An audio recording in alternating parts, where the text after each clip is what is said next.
My name is Kieran Penrose, and welcome to the next video in my mini-series on YouTube on making money online at home. I think you're really going to love this one. This is just a little bit of a teaser, a taster of some of the great... Calling all aspiring moneymakers. Discover a treasure trove of free guides and software to help you make money online and offline. Click the links in the video description below to unlock expert resources for income generation, entrepreneurial mindset, and wealth building strategies. Ready to transform your financial future? Click now and embark on your money-making journey. Ideas and philosophies that are in Russell Brunson's new book on traffic secrets. Traffic is key. Customers are key to any business, whether you're a retail business and particularly if you're an online business. If you're an online business, you can have the best service, the best products, the best offer. But if you don't get any traffic to it, if you don't get any customers going to that offer, then, it's no good.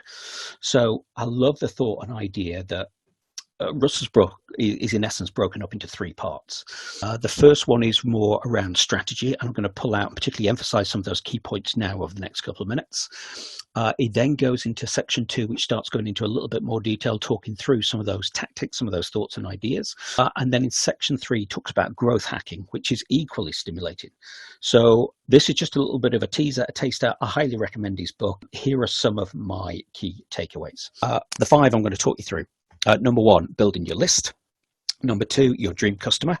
Both number 2 and number 3, dream customer and the dream 100, are like themes that run all the way through the book, through all 3 sections. So I thought I'd pull those out and just give you a taste or a flavor of those. Because if you get those right, wow, that can set you up for success. Number 4 and number 5, I'm actually going to split this up into a second video. Otherwise, to try and keep these videos into bite-sized chunks. So I'm going to cover these first 3 today: build your list, your dream customer, and the dream 100. And then I'm going to do a second video specifically around YouTube. And then number 5 actually isn't in Russell's book, but it's my personal favorite of if I was starting again, or when I look back on the money I've been fortunate to make on the internet. If there's one key traffic strategy that I would start with first, that's actually a free strategy. It takes a bit of time, but it's a free strategy, but it's incredibly effective when you keep doing it, and it can get you, with a bit of effort, to be able to get first page rankings on Google and YouTube. So I think you're going to love that as well. That will come in the next video. First one, within Russell's book, Traffic Secrets, always build your list. Always be building your email list. There's a great book I remember reading about 30 years ago by American guy called Harvey Mackay, whose book was titled Dig Your Well Before You're Thirsty. Dig Your Well Before You're Thirsty. And Russell mentions this a couple of times in the book, in essence saying that when you're growing your business, even right from the start, you should always be building your email list. Because if you're constantly building an email list, even if that's just one email a week or one email a day, then over time that will continue to grow, and it will compound, and it will give you more leverage, and you'll be able to go back and utilize that email list as a source of traffic in itself.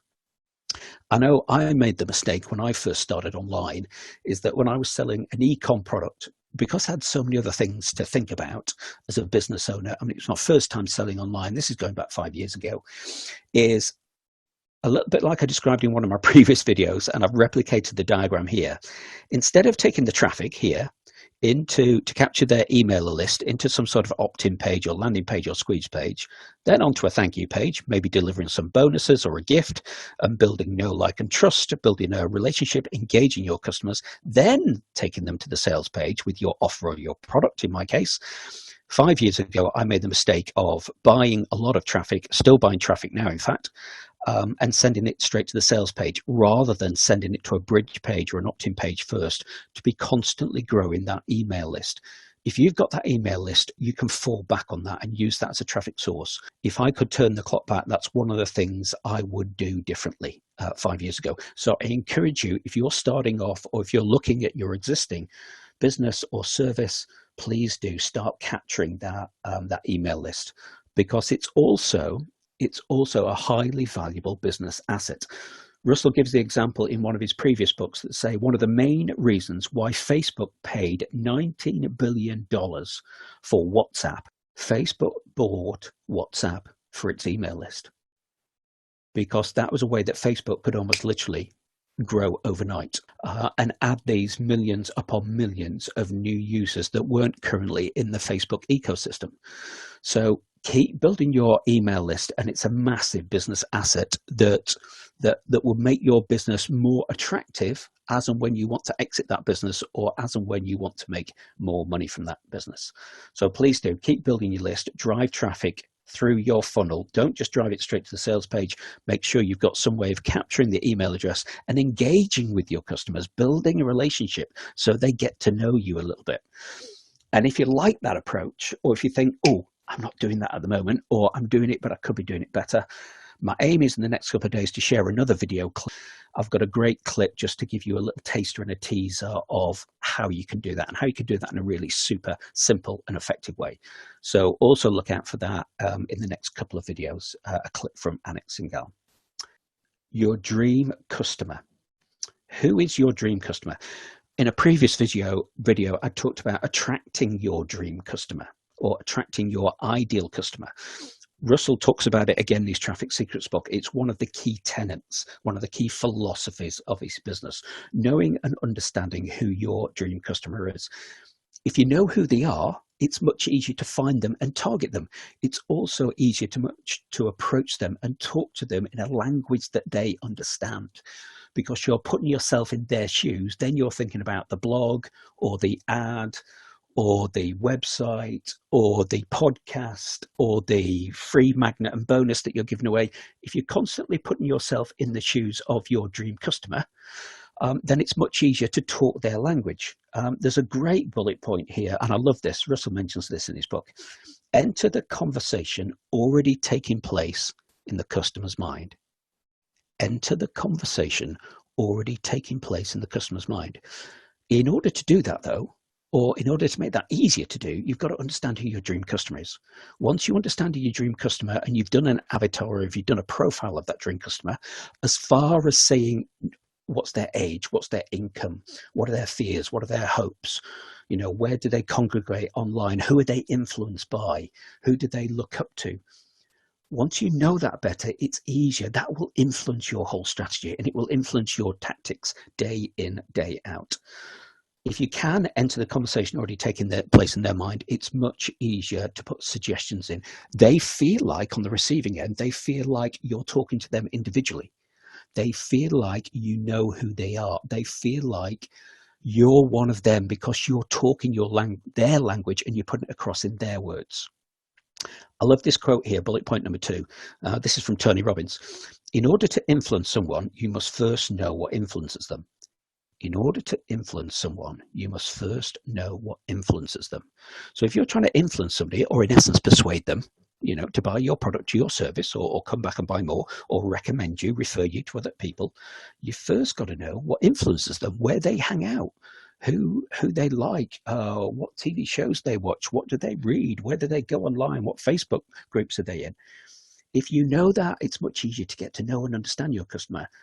Then you can talk to them in their language with the phrases that they use, meet them where they're at, and then you can throw in suggestions about what might help solve some of their problems for them, or alleviate some of that pain, or paint a brighter picture or a better future for them. One of the exercises Russell talks about in the book, and I love this, and anybody out there who's listened to this or watching this and who's done any NLP, neuro-linguistic programming before, will have come across this. People have a core motivation. They have a number of things that motivate them, but one of the key things that you can pinpoint is, are they more towards motivated? So towards pleasure, or the future, or possibilities, or the benefits of something happening, or the light at the end of the tunnel? Or are they more motivated to move away from something, move away from pain, or move away from cost or consequences or hurt, or move away from their current situation? So if you know, by understanding your dream customer and understanding where they hang out, or by going into the blogs or the forums that they're on, or the Facebook pages, rather than just assume and use your language, coming at it from your perspective, if you understand their language and the conversation already taking place in their mind, you can pitch and position and pre-frame your solution or product or service in a way that uses their language. And part of that language, some of it might be towards language, or more of it might be away from language.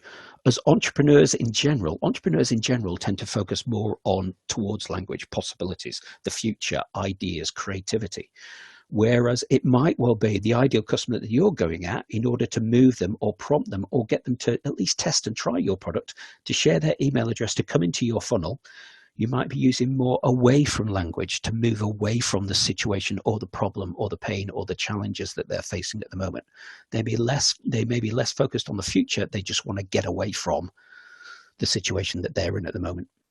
And what's great is, in the book, Russell takes you through an exercise so you can start thinking about that in a bit more detail and you can start capturing some of those keywords. Love that. Once you're clearer on that, it makes decision making much easier, because your decisions are then taken through the lens of your ideal or dream customer, through the lens of your avatar. So better to be laser focused into one particular type of customer and then feel like you're talking to them in their language rather than just have generic copy on your emails and your websites and your blogs. So target that as closely as you can. Now, one of the other things that Russell mentions and emphasizes within the book is the traffic is out there. We don't need to create it. We just need to get in front of what's already out there. So once you know your dream customer and where they're hanging out and you've got more clarity about them, then it's easier to think where to put ads or promotions and to engage them where that avatar, where that customer is already hanging out. Excellent. Last one in this video section. Russell talks a lot about the Dream 100. Now, Chet Holmes, who is credited with this original thought of targeting the Dream 100. Chet Holmes used to work for Charlie Munger, and Charlie Munger is the business partner of Warren Buffett. So Chet Holmes was working in one of Charlie Munger's business, and he was selling advertising in a legal magazine. And he'd done some research, and he'd realized that of his 2,000 prospects that they had on their database to go and try and track down and entice them to come and advertise in their magazine, after doing some research, he realized that 167 of those 2,000 prospects were making up over 95% of the ad spend. And those 167 prospects, guess what? Were advertising with his competitors rather than in their legal magazine. He decided to focus in on those 167. So this is where the Dream 100 idea came from. In essence, for him, it was his dream 167 in that case. But obviously, there's a critical mass, I guess, when you get to the 100 or more stage. But to finish that story off, he focused on the 167. And he went through a process of both sending them, I think, little gifts or things to try and get their attention. He'd then follow up with an email or follow up with a phone call. And after 3 months, nothing had happened. And I think he was beginning to lose faith. Is this strategy working or not? But guess what? By month 4, he'd landed his first big customer, who was Xerox. Xerox then became the biggest customer that not only he had at the time working for Charlie Munger, but the biggest customer across the business. By month 6, 2 months later, he'd landed 27 of those top 167 customers. And he doubled the advertising spend that he was bringing in by focusing on the biggest or most influential customers. By the time he left that role 3 years later, he got all 167 on board, because he was continually focusing on them and doing what he needed to do to build relationships with them, so they were more likely to reciprocate and more likely to be tempted to try his product or service. And if you've ever heard of Tim Ferriss and Tim Ferriss's book on the 4-Hour Workweek, Tim Ferriss tells a very similar story, that when he was writing his first book, in the year as he was writing his book, he proactively went out and focused on what he wrote down as the top 100 most influential bloggers in and around the country at the time. He took time over that year before his book came out to build those relationships up. So he knew that when his book was out, he sent them a review copy and asked them to write a review on the day of launch. Hence the impact. 100 influential bloggers, not all of them, of course, did a review, but the majority of them did, then passed on that message to enough people, to their tribe, their following, that meant, guess what? Seemingly overnight success of him having a bestseller on his hands straight away. But he'd put the work in the year before approaching those most 100 influential people. So have a think about, if you haven't already, who are those most 100 influential people for you, for your product, for your service.